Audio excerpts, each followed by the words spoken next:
سلام و درود خدمت رفقای اهل کتاب. امیدوارم هر جا که هستین خوش و خرم باشین.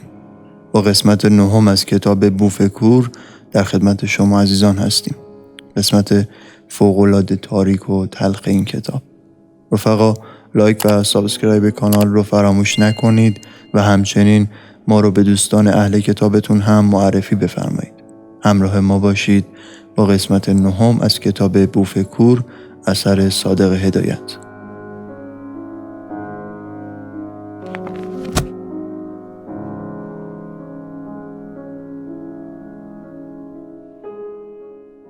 بالاخره مدت‌ها گذشت که من آن طرف اتاق روی زمین می‌خوابیدم. کی باور می‌کند؟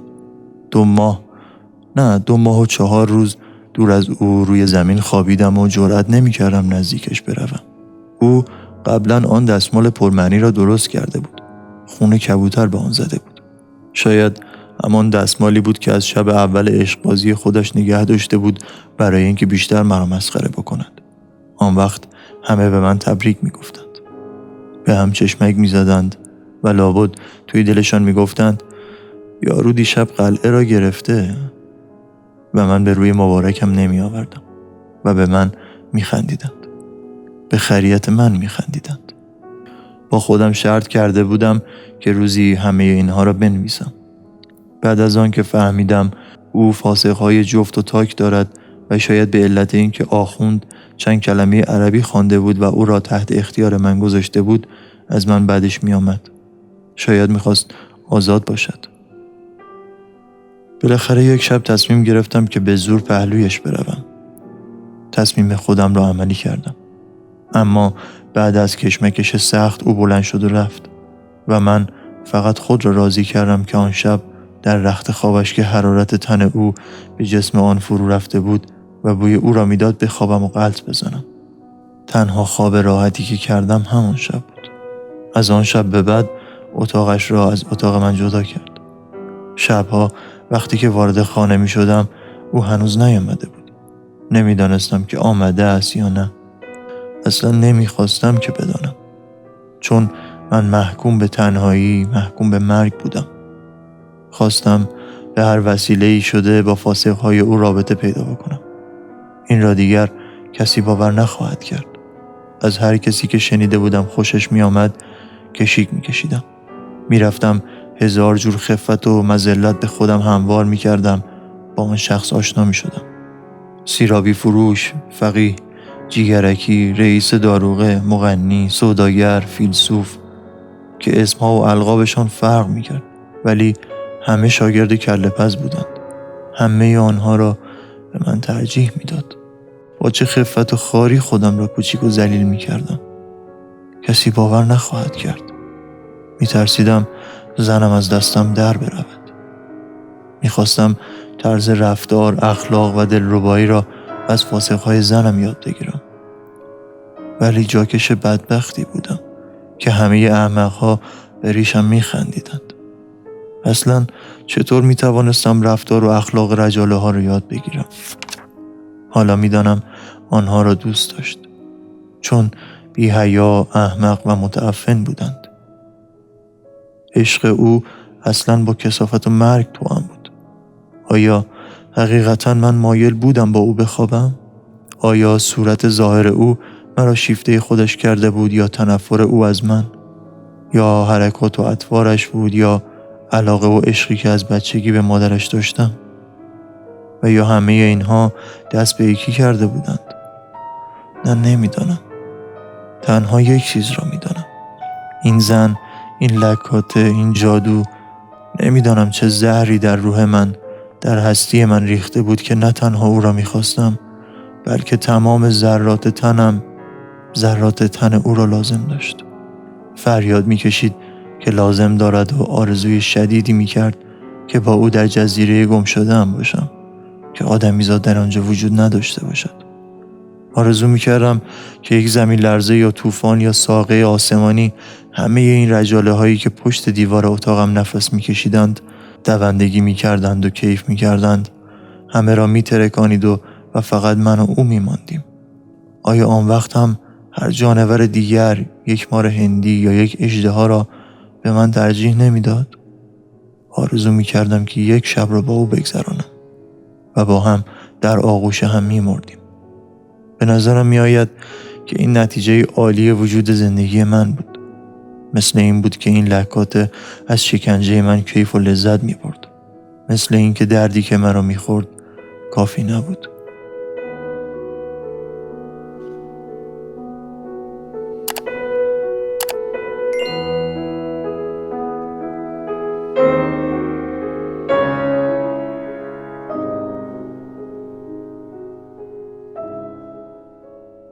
بالاخره من از کار و جنبش افتادم و خانه نشین شدم.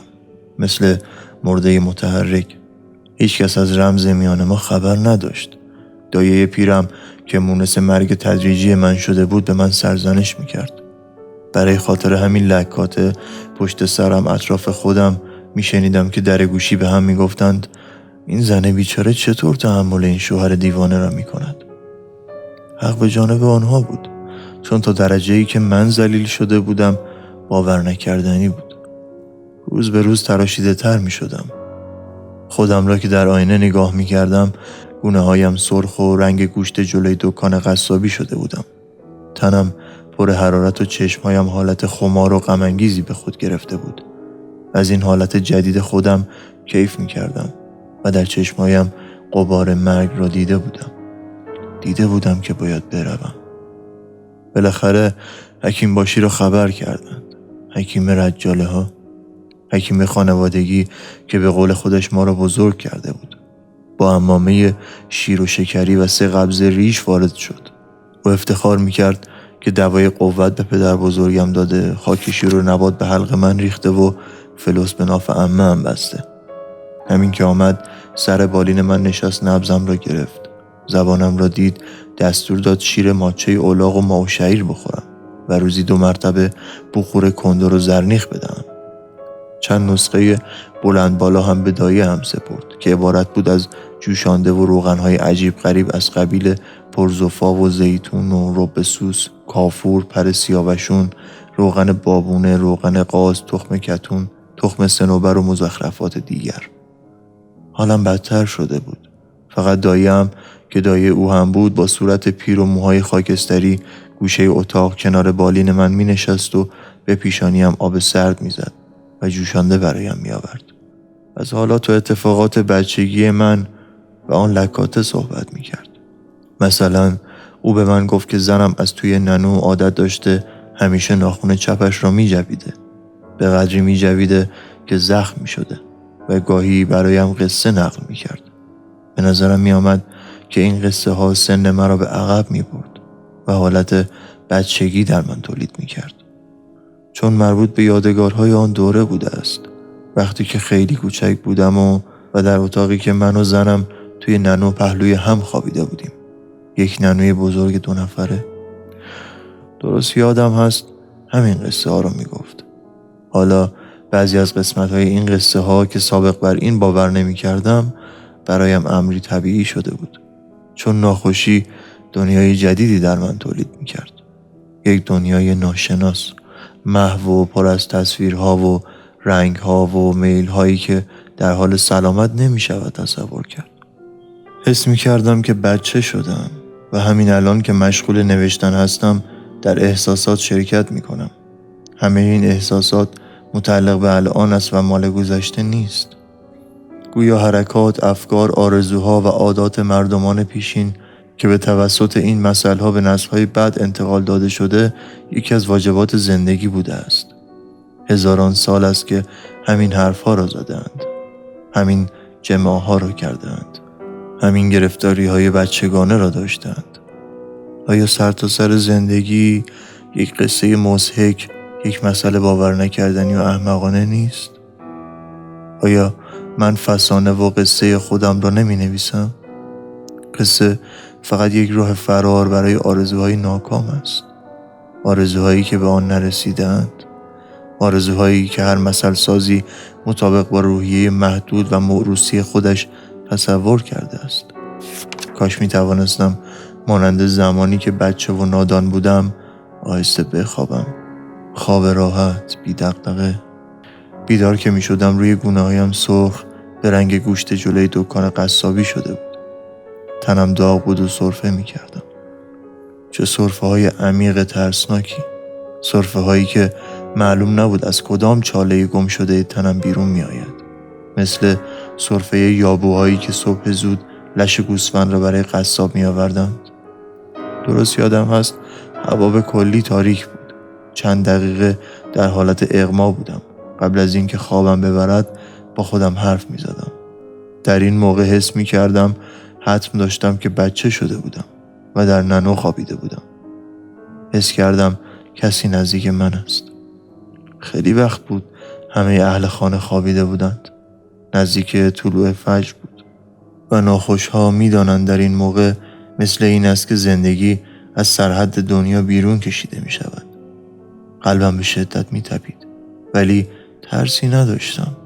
چشمایم باز بود ولی کسی را نمی دیدم چون تاریکی خیلی غلیظ و متراکم بود. چند دقیقه گذشت. یک فکر ناخوش برایم آمد. با خودم گفتم شاید اوست. در همین لحظه حس کردم که دست خنکی روی پیشانی سوزانم گذاشته شد. به خودم لرزیدم. 2-3 بار از خودم پرسیدم آیا این دست اسرائیل نبوده است؟ به خواب رفتم. صبح که بیدار شدم دایه‌ام گفت دخترم، مقصودش زنم، آن لکاته بود. آمده بود بر سر بالین من و سرم را روی زانویش گذاشته بود. مثل بچه ها مرا تکان می داده. گویا حس پرستاری مادری در او بیدار شده بود. کاش در همان لحظه مرده بودم. شاید آن بچه‌ای که آبستن بوده مرده است. آیا بچه او به دنیا آمده بود؟ من نمی‌دانستم.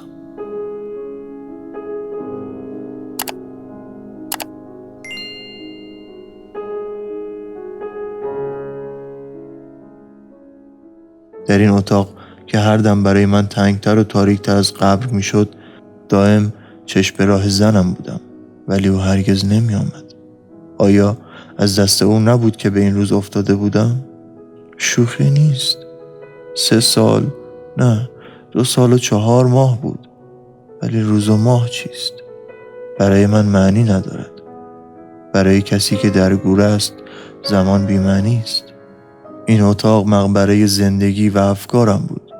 همه دوندگی ها، صداها و همه تظاهرات زندگی دیگران، زندگی رجاله ها که همهشان جسماً و روحاً یک جور ساخته شده اند، برای من عجیب و بی‌معنی بود. از وقتی که بستری شده بودم در یک دنیای غریب و باور نکردنی بیدار شده بودم که احتیاجی به دنیای رجاله ها نداشتم. یک دنیای پر از مجهولات و مثل این بود که مجبور بودم همه سوراخ سنبه های آن را سرکشی و وارسی بکنم. شب موقعی که وجود من در سرحد 2 دنیا موج میزد، کمی قبل از دقیقه‌ای که در یک خواب عمیق و تهی غوطه‌ور شوم خواب میدیدم. به یک چشم به هم زدن من زندگی دیگری به غیر از زندگی خودم را طی می‌کردم. در هوای دیگر نفس می‌کشیدم و دور بودم. مثل اینکه می‌خواستم از خودم بگریزم و سرنوشتم را تغییر بدهم. چشمم را که می‌بستم دنیای حقیقی خودم به من ظاهر می‌شد. این تصویرها زندگی مخصوص به خود داشتند. آزادانه محو و دوباره پدیدار می‌شدند. گویا اراده من در آنها مؤثر نبود. ولی این مطلب مسلم هم نیست. مناظری که جلوی من مجسم می‌شد خواب معمولی نبود. چون هنوز خوابم نبرده بود. من در سکوت و آرامش این تصویرها را از هم تفکیک می‌کردم و با یکدیگر می‌سنجیدم. به نظرم می‌آمد که تا این موقع خودم را نشناخته بودم و دنیا آنطوری که تاکنون تصور می‌کردم مفهوم و قوه خود را از دست داده بود و به جایش تاریکی شب فرمانروایی داشت. چون به من نیاموخته بودند که به شب نگاه بکنم و شب را دوست داشته باشم.